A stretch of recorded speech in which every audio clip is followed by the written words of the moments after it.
음성에 반응하며 함께 고백합시다. 내 갈급함, 내 갈급함 어느 것으로 채울 수 없네. 내 갈급함 상한 나의 심령에 내 갈급함 부르짖는 소리 들으소서. 내 갈급함 주의 음성 들리네.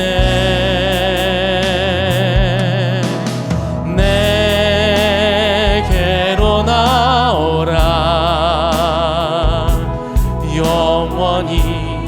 영원히 목마름 전혀 없으니 내게로 나오라. 가까이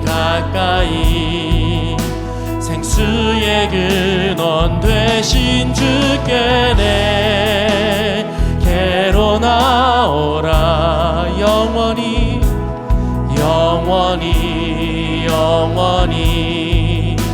목마름 전혀 없으리. 내게로 나오라. 가까이 생명의 근원 되신 주께 주님의 담비로 채워주실, 은혜로 채워주실 주님 앞에 영광의 박수 올리며 나아갑시다. 오늘 우리에게 주시는 하나님의 말씀은 누가복음 5장 1절에서 11절입니다. 본문의 말씀 중 1절에서 8절을 봉독합니다. 무리가 몰려와서 하나님의 말씀을 들을새 예수는 게네사렛 호숫가에 서서 호숫가에 배 두 척이 있는 것을 보시니 어부들은 배에서 나와서 그물을 씻는지라. 예수께서 한 배에 오르시니 그 배는 시몬의 배라. 육지에서 조금 떼기를 청하시고 앉으사 배에서 물을 가시시더니 말씀을 마치시고 시몬에게 이르시되 깊은 데로 가서 그물을 내려 고기를 잡으라. 시몬이 대답하여 이르되 선생님, 우리들이 밤이 새도록 수고하였으되 잡은 것이 없지만은 말씀에 의지하여 내가 그물을 내리리이다 하고, 그렇게 하니 고기를 잡은 것이 심히 많아 그물이 찢어지는지라. 이에 다른 배에 있는 동무들에게 손짓하여 와서 도와달라 하니 그들이 와서 두 배의 채움에 잠기게 되었더라. 시몬 베드로가 이를 보고 예수의 무릎 아래 엎드려 이르되 주여, 나를 떠나소서, 나는 죄인이로소이다 하니, 이는 살아계신 하나님의 말씀입니다. 아멘.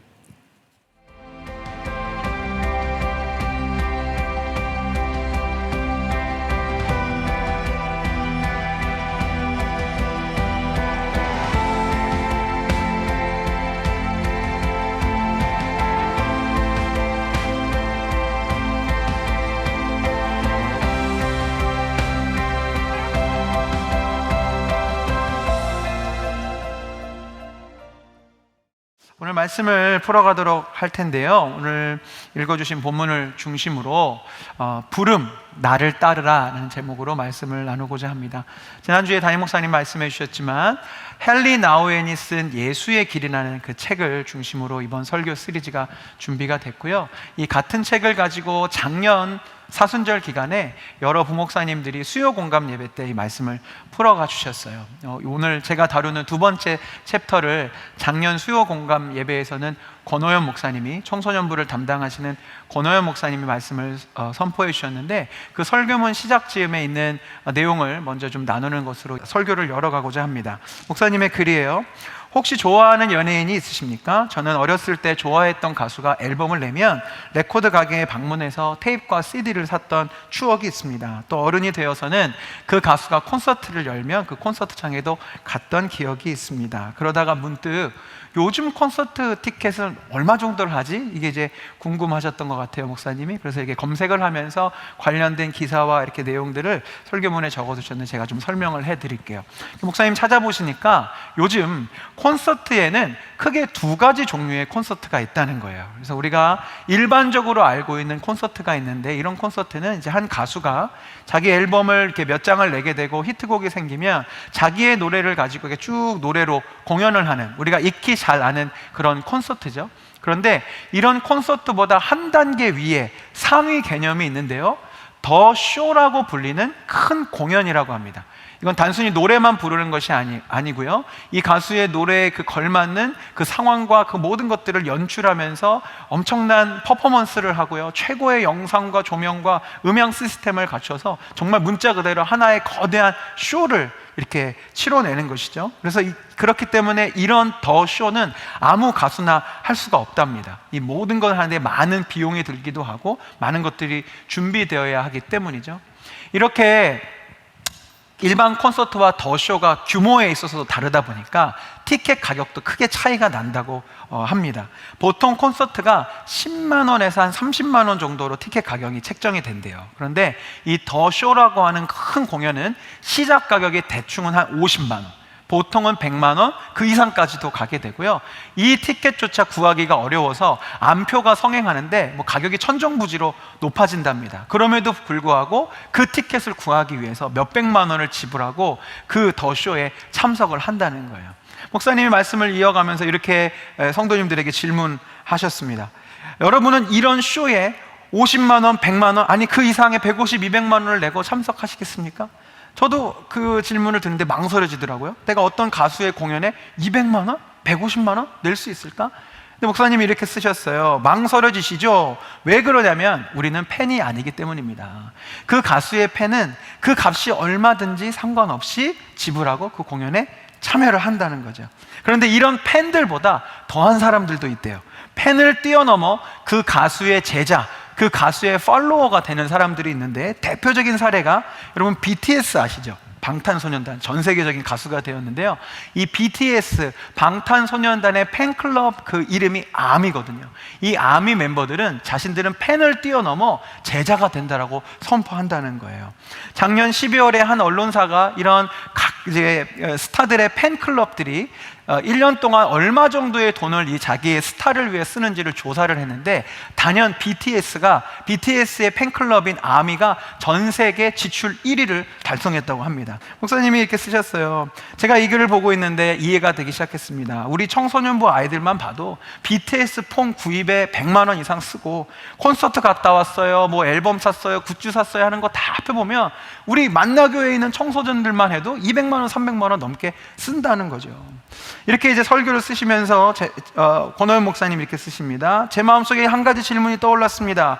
돈이 곧 기회비용이라면 돈을 쓴다는 것에 물질과 마음과 시간을 쓰는 것인데, 우리 학생들이 내가 좋아하는 그런 스타들에게 이마만큼의 기회비용을 지불하고 따르고 있다면, 나는 나의 죄를 대신하여 십자가를 지신 예수님, 내 삶의 주인이신 예수님을 따르기 위해 우리는 얼마의 기회비용을 지불하고 있을까요? 즉, 우리가 예수님을 따르는 수준은 팬입니까? 제자입니까? 아니면 예수님을 믿기 전후가 크게 다르지 않은 제자리입니까? 라는 질문을 던지셨어요. 저도 오늘 성도님들에게 동일한 질문을 드리며 설교를 시작합니다. 우리는 예수님의 팬인가요? 아니면 제자인가요? 아니면 예전과 다름없는 제자리인가요? 카일 아이들먼 목사님이 쓰신 팬인가 제자인가라는 아주 유명한 책이 있죠. 저도 이 책을 읽고 굉장히 큰 도전을 받아서 이제 제가 청년 사역을 하면서 내 사역의 목표는 우리 청년들을 예수님의 제자로 세우는 것이다라고 이렇게 마음을 먹고 사역을 하고 있습니다. 이 책의 핵심 내용은 무엇이냐면, 우리가 예수님을 그저 좋아하고 예배 드리는 것이 너무 좋고 신앙생활을 하는 것이 너무 좋은 그런 팬의 단계에 머무를 것이 아니라, 예수님을 위해 희생하고 헌신하고 때론 이해할 수 없을지라도 순종하는 제자의 자리까지 나아가야 한다라는 이제 내용의 책인데요, 오늘 저는 저와 여러분에게, 우리 모두에게 아주 짓궂은 질문을 드리고 싶습니다. 팬인가 제자인가라는 질문 앞에 서기 전에 우리는 제자는 고사하고 예수님의 팬이기는 한가라는 질문을 드리고 싶은 거예요. 제자의 단계까지, 그 깊은 단계까지 나가기도 전에 예수님의 팬이어야 이제 그 다음 단계로 나아갈 거 아니에요? 그런데 가만 보니까 설교를 전하고 있는 저조차도 보면 예수님을 사랑하고 예수님을 좋아한다고 입으로는 얘기하고 있는데 정말 깊이 사랑하고 좋아하는 마음이 많이 약해진 것 같아요. 저의 관심사, 제가 사모하고 사랑하는 것이 예수님이 아닌 경우가 너무 많습니다. 예수님이 아닌 것들에 늘 제가 관심을 가지고 있고 그것을 갖고 근심을 하고 있고 어떻게 해야 할지를 고민을 하고 있는데 예수님과 관련해서는 이젠 너무 익숙해진 나머지 예수님께는 별로 관심이 없어요. 예수님을 싫어하거나 뭐 예수님을 미워하는 것은 아니지만 예수님을 정말 사모하고 사랑하는 마음이 많이 사라져버린 것 같아요. 근데 바로 이런 모습이 오늘 본문에 등장하는 베드로와 다른 어부들의 모습과 같습니다. 우리가 본문을 아까 함께 보셨는데요, 이 본문의 상황이 이렇습니다. 예수님이 이른 아침부터 그 갈릴리 호숫가에 오셔서 하나님 나라의 복음과 하나님 나라의 비밀을 선포하십니다. 그러자 점점 많은 무리가 몰려들지요.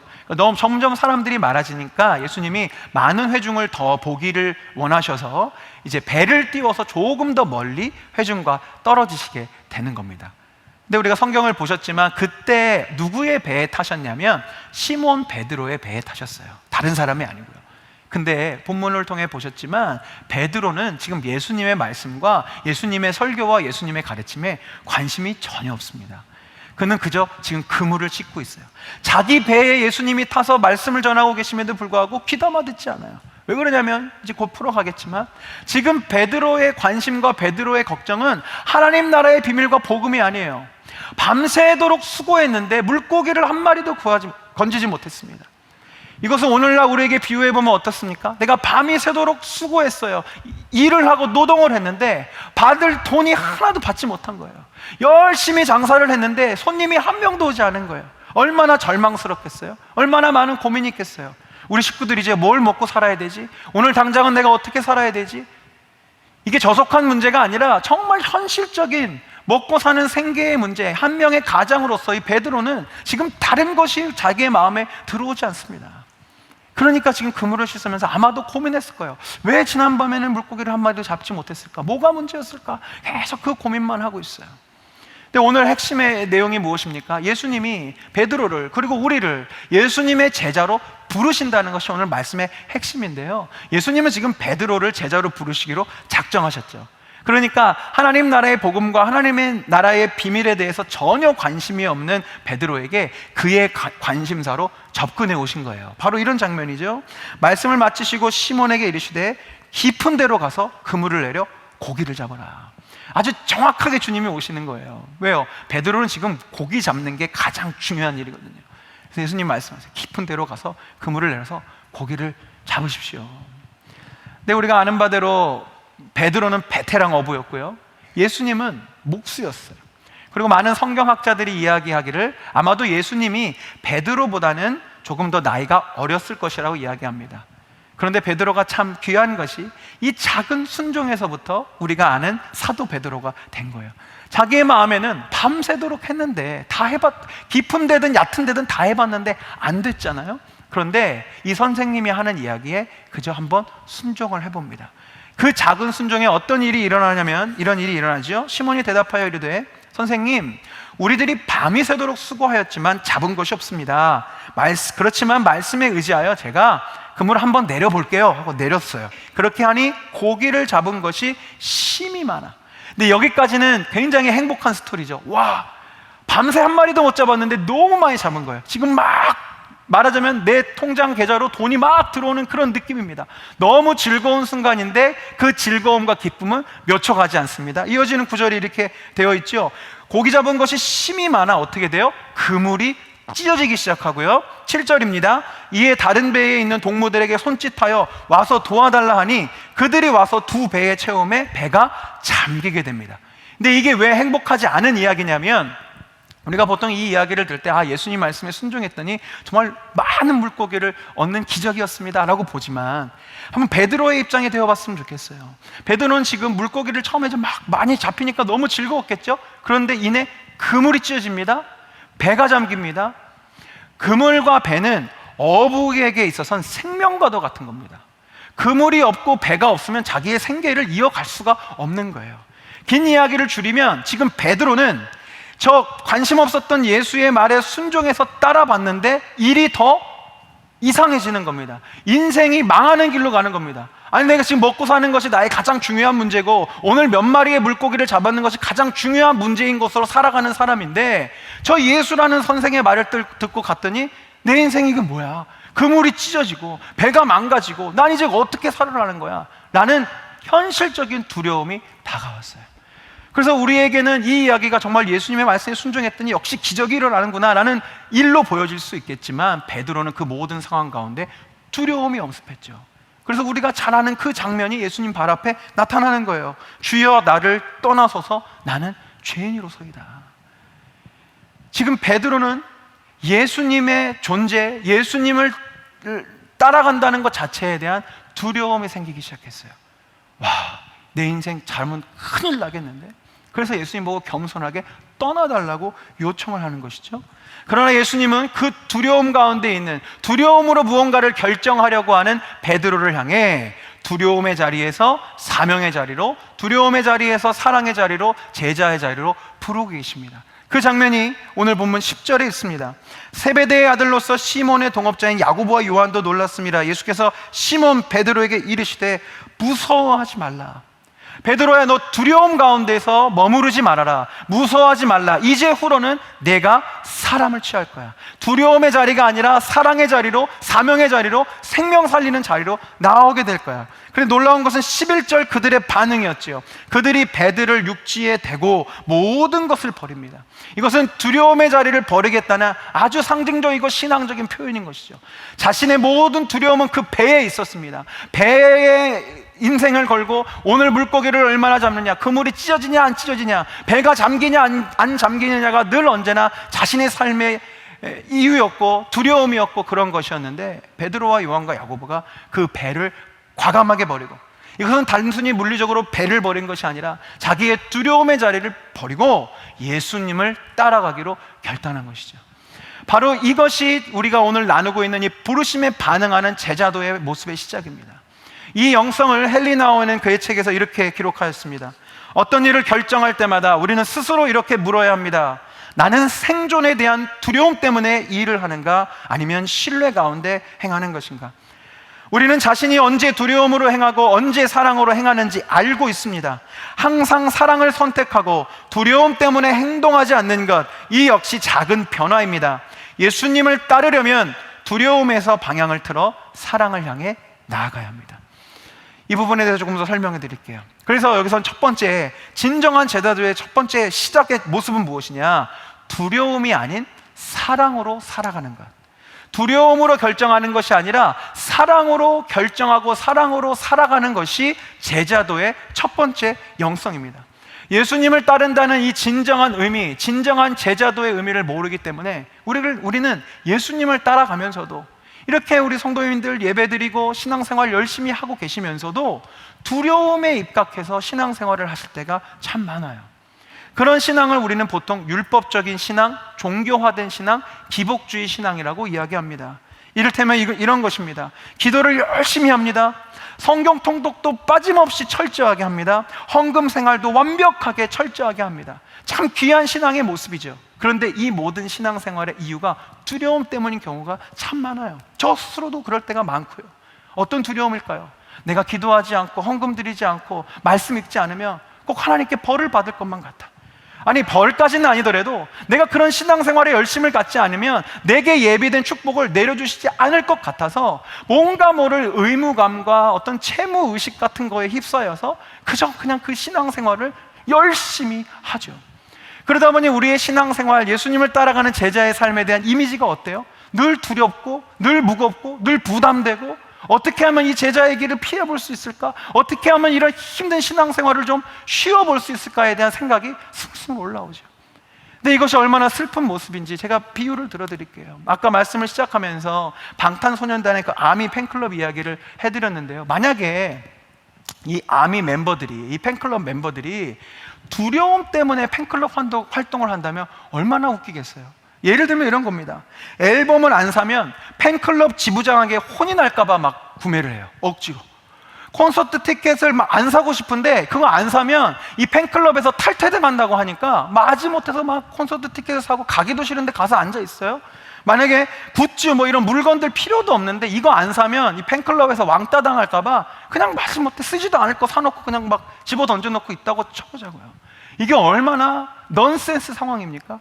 그럴 거면 팬클럽을 안 하면 되죠. 그럴 거면 안 좋아하면 됩니다.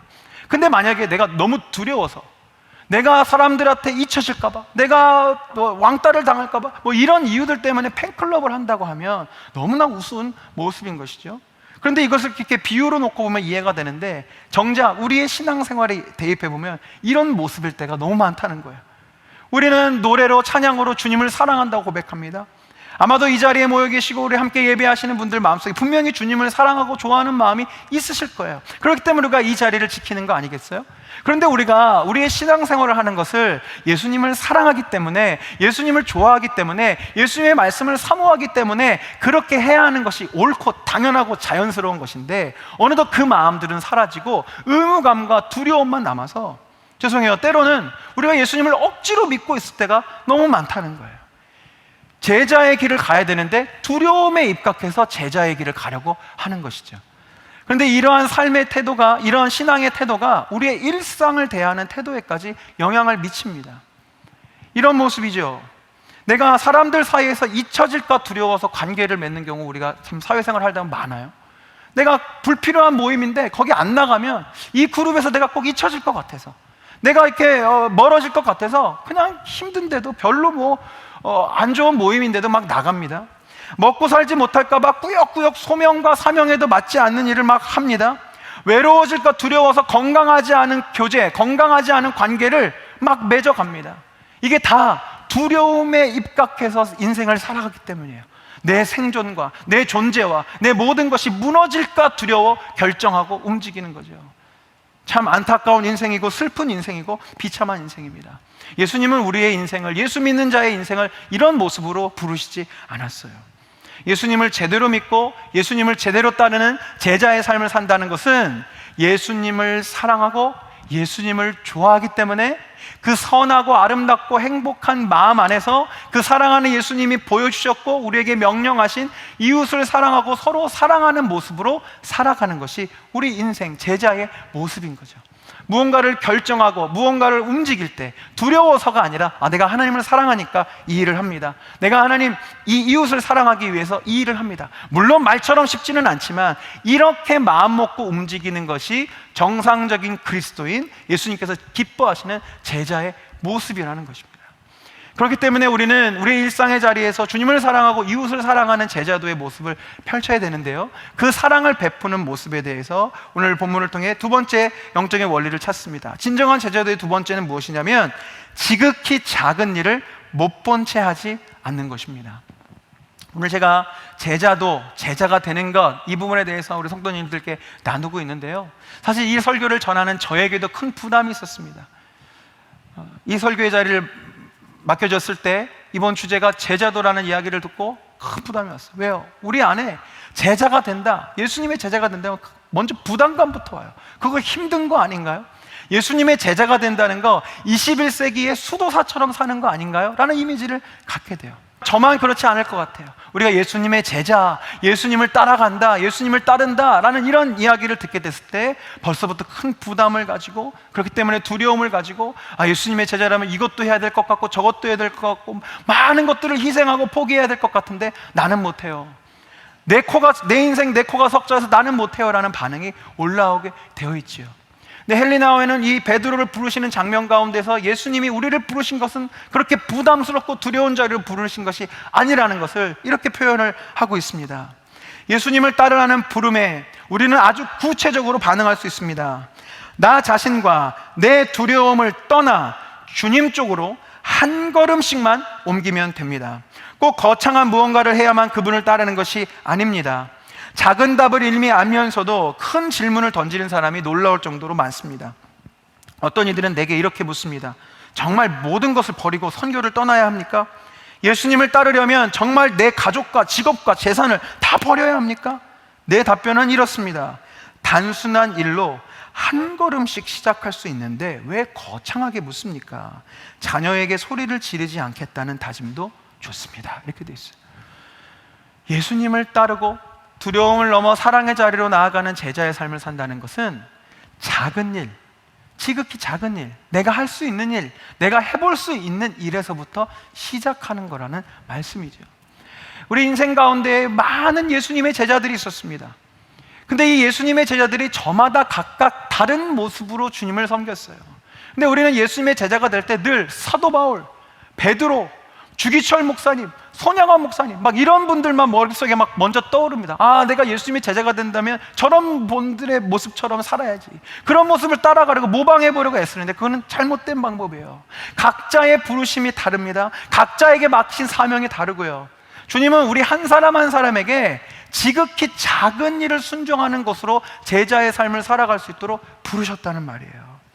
제가 지난 2월에 성경 통독을 하면서 신명기 말씀을 읽는데 신명기 22장의 말씀이 제 가슴에 깊이 들어왔어요. 이런 구절이었습니다.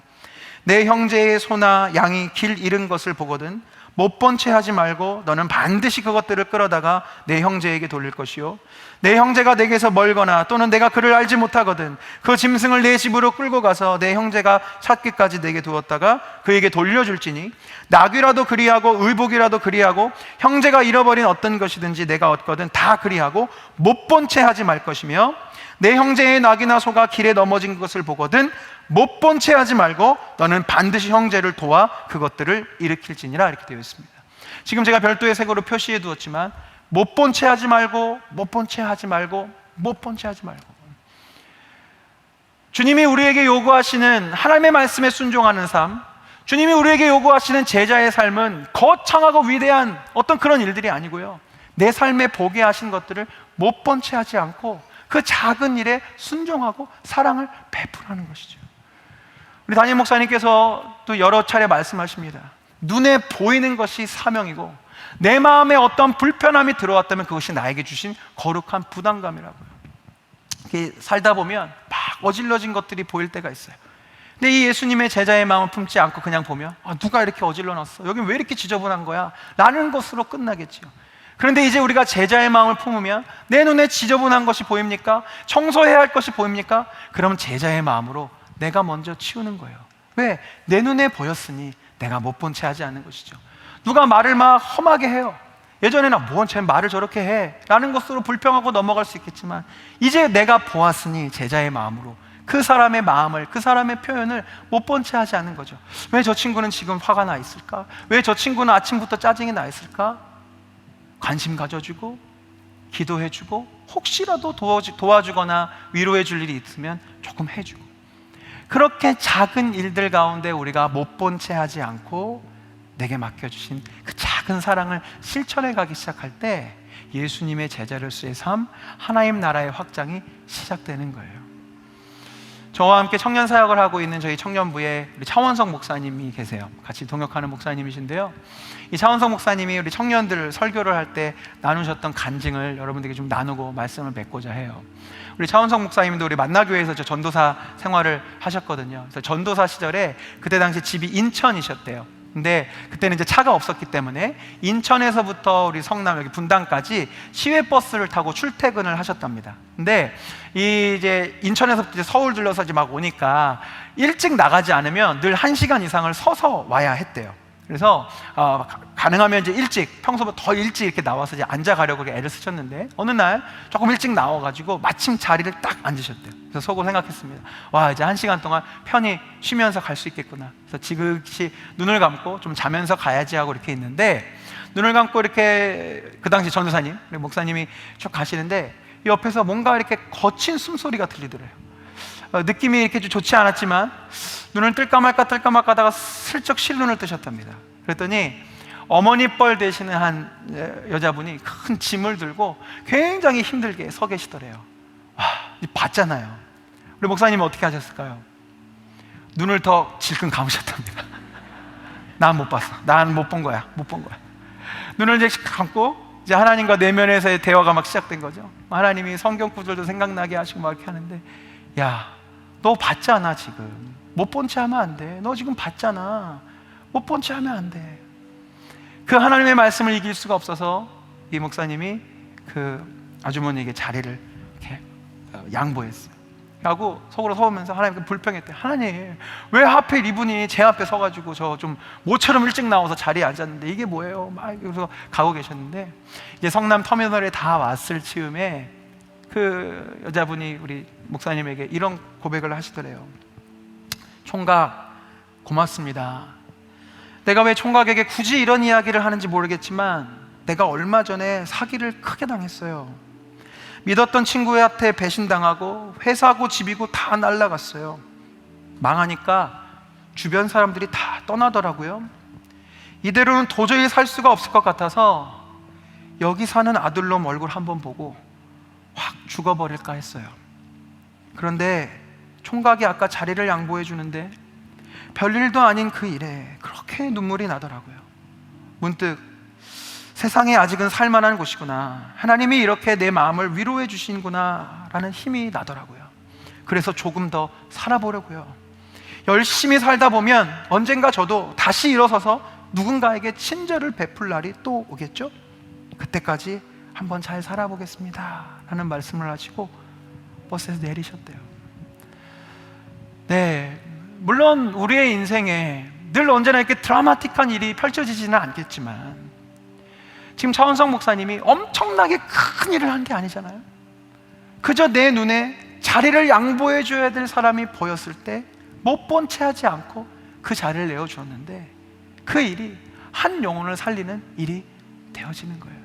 우리의 인생도 마찬가지입니다. 이렇게 드라마틱한 일이 아니라 할지라도 예수님의 말씀에 순종해서 내 삶에 보이는 지극히 작은 일을 못 본 채 하지 않으며 작은 사랑과 작은 친절과 작은 희생을 베풀기 시작할 때 나는 그 결과는 알 수 없으나 반드시 그 일들을 통해서 주님은 사람을 살리는, 사람 낚는 업으로 우리 한 사람 한 사람을 세우실 줄로 믿습니다. 주님이 우리를 그 제자의 자리로 부르십니다. 두려움의 자리가 아닙니다. 이 제자의 자리는 부담 있는 자리가 아닙니다. 내가 할 수 있는 그 작은 일을 행할 수 있는 사랑의 자리로 주님이 불러주시는 거예요. 저는 청년 사역을 하고 있기 때문에 오늘 이제 곧 있을 2시 반 예배 때는요, 저희 청년들에게 요걸 나눠주려고 해요. 이게 뭐냐면 What would Jesus do라고 써있는, 예수님이라면 어떻게 하실까가 적혀있는 팔찌를 나눠주려고 해요. 저희 청년들에게 우리 이번 사순절 기간 동안 예수님 팬클럽으로, 예수님 제자 클럽으로 우리 한번 살아가 보자. 우리 아미 멤버들 굿즈 사서 다 달고 다닌다는데 우리 예수님 굿즈 달고 우리 예수님 사랑하면서 살아가 보자. 그리고 이 팔찌를 손목에 차고 있으니 이 팔찌를 볼 때마다 내 주변에 혹시 내가 도와야 할 작은 일들은 없을까? 보게 하시면 우리 못 본 채 하지 말고 사랑하자라고 제가 도전하려고 해요. 상징적으로 마음속에 이 팔찌 하나씩 오늘 다 가지고 가셨으면 좋겠어요. 나는 예수님을 사랑하는 예수님의 팬클럽이야. 아니, 팬클럽을 넘어 난 예수님의 제자야. 그러니 나는 예수님이라면 어떻게 하실까를 고민하며 작은 일들을 못 본 채 하지 않을 거야. 우리 그렇게 결단할 수 있는 예수님의 제자들, 작은 예수가 되시기를 간절히 축원합니다. 그 마음이 담겨있는 귀한 찬양이 있어서 마지막으로 함께 고백하고 싶은데요, 이 찬양을 아는 분들도 계시고 잘 모르는 분도 계시겠지만 가사에 참 깊은 은혜가 있습니다. 우리 찬양 가사 잘 새기시면서 함께 고백하겠습니다. 천국의 소망 품은 당신은, 전국의 소망 품은 당신을 주님 앞에서 바로 당신을 그의 편지로 이 땅에 보내신 주의 손과 발 작은 예수. 천국의 소망 품은 당신은, 전국의 소망 품은 당신은 주님 앞에서 바로 당신은 그의 편지로 이 땅에 보내신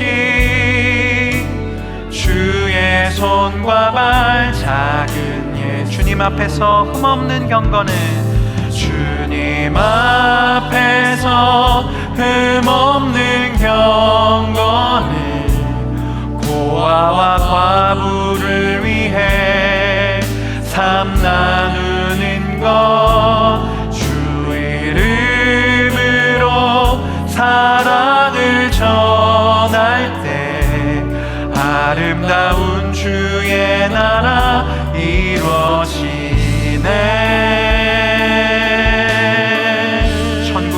소망 품은 당신은 전국의 소망 품은 당신은 주님 앞에 선 바로 당신은 그의 편지로 이 땅에 주의 손과 발 작은 예수 주의 손과 발 자 여러분은 작은 예수님입니다. 주의 손과 발 주의 손과 발 작은 예수 주의 손과 발 주의 손과 발 작은 예수.